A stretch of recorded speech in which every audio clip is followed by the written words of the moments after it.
Hola, ¿qué tal? Bienvenidos a este espacio de noticias, análisis y opinión de sincandado.com. Hoy estaremos hablando de un debate que se abre nuevamente en el país por la participación de menores de edad en hechos como el de Jean-Claude Bossard, quien murió durante un atraco en la localidad de Usaquén, al norte de Bogotá. Pero antes quiero invitarlos a que se suscriban a este canal, a que le den me gusta a este video, a que lo compartan y que activen la campanita de notificaciones para que sepan el momento en que subimos nuevo contenido. El alcalde de Bogotá, Carlos Fernando Galán, hizo una revelación que puso sobre el tapete nuevamente este debate sobre las penas que deben pagar los menores de edad que participen en hechos como el de Jean-Claude Bossard o el del magnicidio del precandidato presidencial Miguel Uribe Turbay. El menor de edad que asesinó a Jean-Claude Bossard el pasado martes en Bogotá ya había sido capturado por la Policía Metropolitana de Bogotá en mayo de este año por el delito de hurto calificado, un delito donde hay violencia, usualmente armas y estado de indefensión de la víctima. La decisión de la justicia fue sancionarlo con libertad vigilada, una forma de sanción que incluye el Código de Infancia y Adolescencia. No determinó la justicia incluirlo en un programa de justicia restaurativa que hace una vigilancia cercana a la persona para garantizar que no haya reincidencia y se protegen los derechos también de la persona. Tenemos que dar la discusión. Es urgente que el país dé la discusión de cómo garantizamos quitarle los menores de edad a la delincuencia y garantizar que no haya reincidencia, porque como está funcionando el sistema, no lo estamos garantizando. Para entender este tema, he invitado al psicólogo y criminalista forense Belisario Balbuena.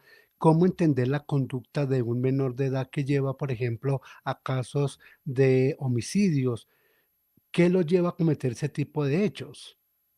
Ante la pregunta de cómo entender que un menor, que un adolescente se involucre en homicidios, pues la respuesta es multifactorial. En primer lugar, debemos entender que cuando un adolescente comete un homicidio, no estamos viendo la mente de un adulto en miniatura.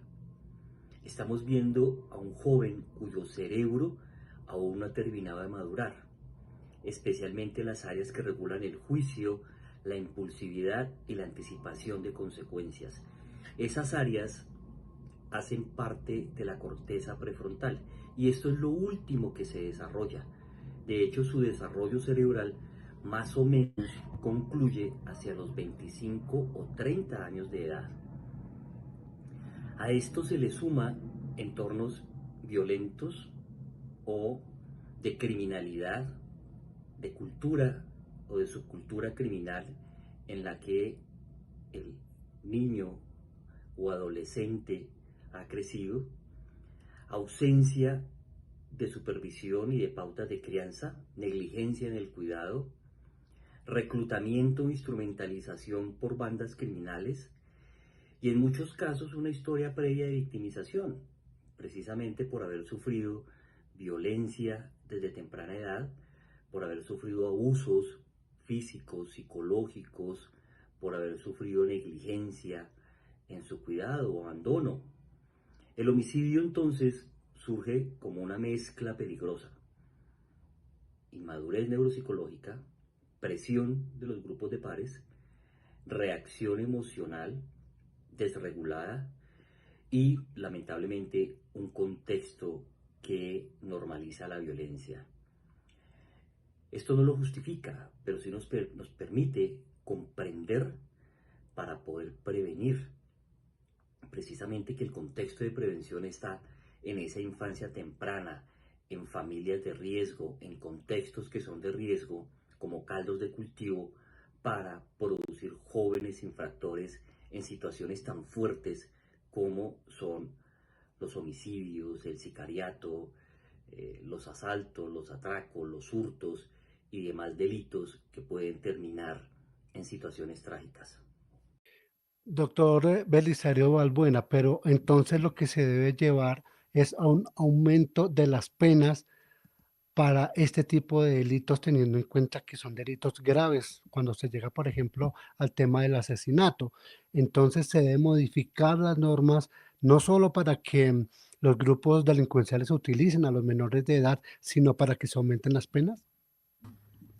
Ante la pregunta si debe modificarse el Código de Infancia y Adolescencia para evitar que las bandas criminales usen menores y para imponer penas más severas, mejor aún si se debe modificar el sistema de responsabilidad penal para adolescentes, pues es un debate que hay necesariamente que hacer. ¿Por qué? En primer lugar, pues es un debate que suele estar cargado de emociones y no de evidencia.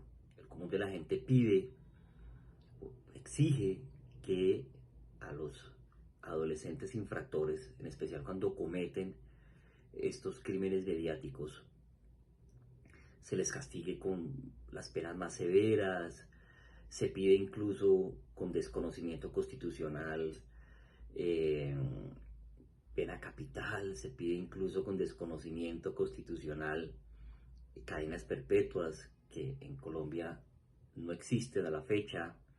Pero primero debemos entender algo que es clave, y es que las penas más severas no previenen el delito, menos cuando hablamos de adolescentes.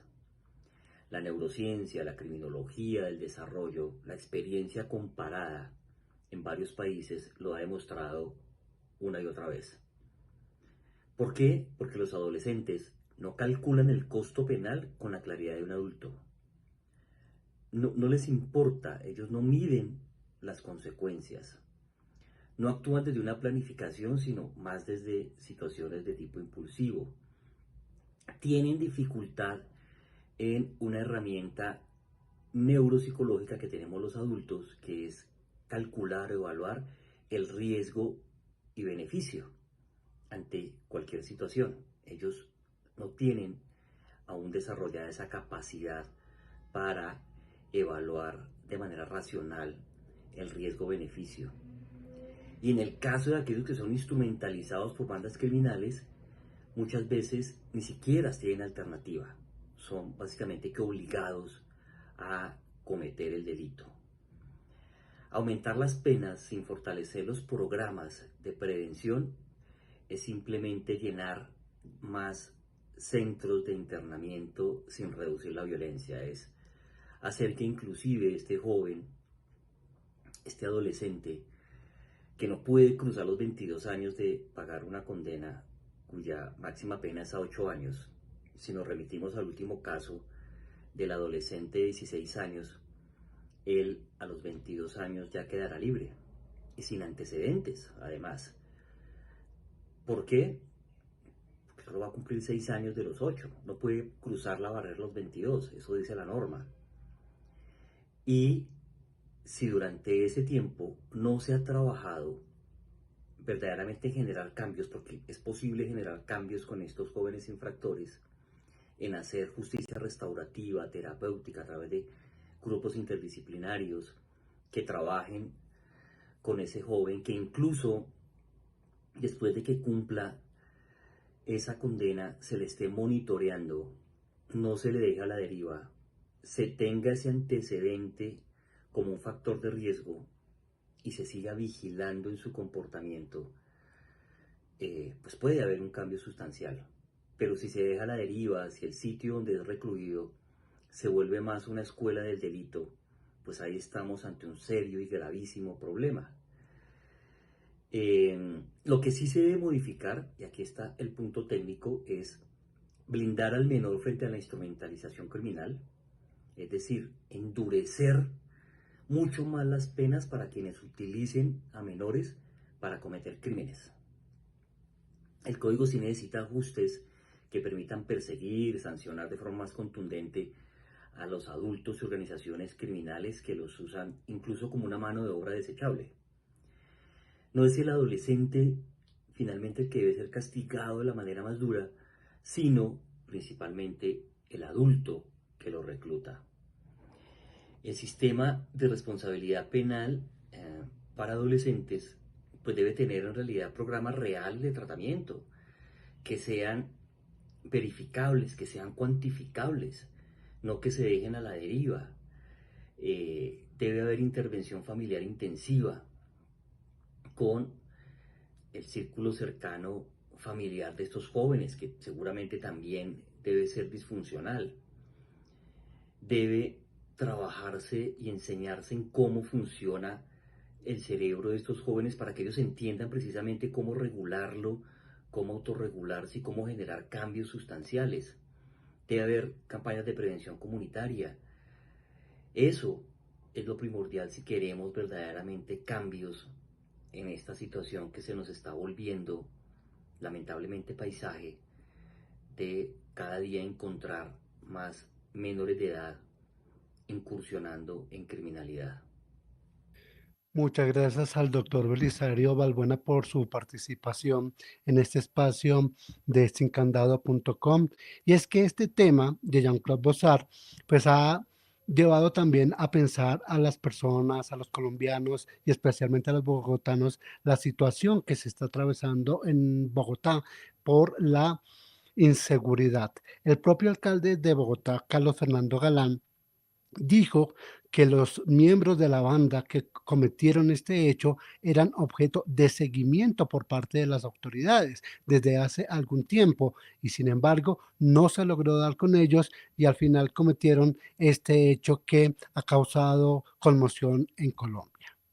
Cerca de 15 días, por denuncias ciudadanas, alertamos a la policía de la presencia de una moto sospechosa de color naranja en ese mismo sector. La policía ya tenía esa moto en el radar por un hecho ocurrido el 10 de noviembre pasado, en el que hubo un enfrentamiento con delincuentes que se movilizaban en un vehículo de esas características. A raíz de esto, la policía empezó a trabajar con la comunidad para identificar y capturar a los hombres que se movilizaban y cometían delitos en esa moto. Se reforzó la vigilancia y los grupos especializados de reacción. Desafortunadamente, a pesar de la alerta y las acciones de búsqueda, no fue posible capturarlos y hoy un ciudadano es asesinado en estos hechos. Los ladrones, 2 hombres, intentaron robarlo. Él opone resistencia, forcejea y recibe un disparo. Un policía de la vigilancia del sector reaccionó de inmediato y al enfrentarse a los delincuentes abatió a uno y dejó herido al otro, un menor de edad que fue capturado. Estos hechos no deberían pasar en Bogotá. Por más esfuerzos que hagamos y aunque los homicidios por hurtos hayan disminuido este año, somos conscientes de que hechos como este nos hacen retroceder en la lucha contra el crimen. En el último Consejo de Seguridad yo pedí un informe especial sobre este tipo de delitos para priorizar la captura de los responsables de homicidios en medio de atracos. Seguiremos trabajando para que así sea, pero estos hechos son un campanazo para todos, para la policía y para nosotros. No podemos seguir reaccionando. No nos puede seguir pasando que a pesar de las alertas, los delincuentes sigan o puedan seguir cometiendo crímenes en nuestra ciudad. Finalmente queremos compartirles un video que se conoció a propósito de este hecho del norte de Bogotá, de la localidad de Usaquén. Un video en el que se puede observar a un miembro de la Policía Nacional que perseguía a los delincuentes tras el momento en el que se produjo este hecho de carácter criminal.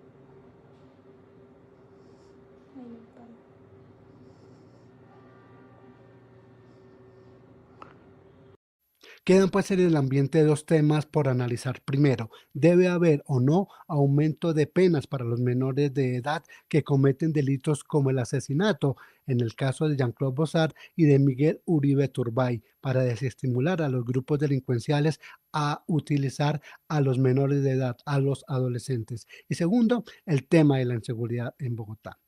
Muchísimas gracias por acompañarnos. Queremos invitarlos nuevamente a que se suscriban a este canal, adicionalmente a que compartan nuestros videos, a que le den me gusta y a que activen la campanita de notificaciones para que conozcan el momento en que publicamos nuevo contenido. Muchas gracias. Nos vemos en otra oportunidad.